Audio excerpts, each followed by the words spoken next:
শুরু থেকেই ওলামায়ে কেরাম তাদের নেতৃত্ব দিয়ে আসছেন, কিন্তু ওলামায়ে কেরাম তাদের অন্যান্য দিনই ব্যস্ততা থাকার কারণে সাধারণ সাথী ভাইদের মতো এই রকম তিন চিল্লার জন্যে প্রতি বছরে সব সময় দেওয়া তাদের পক্ষে সম্ভব হয় না।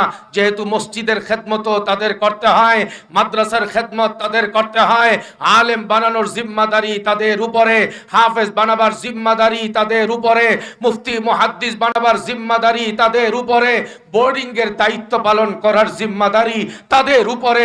এই দেশের মানুষের দ্বীনি বিষয়গুলোর দেখভাল করার দায়িত্ব আলেমদের উপরে থাকার কারণে সাধারণ সাথীরা তবলিগে হরদম যে সময় দিতে পারে, ওলামায়ে কেরাম সদা সর্বদা ইচ্ছা থাকা সত্ত্বেও ওই রকম পর্যাপ্ত সময় দিতে পারে না। কথা বলেন ঠিক কিনা? কিন্তু সাধারণ সাথীরা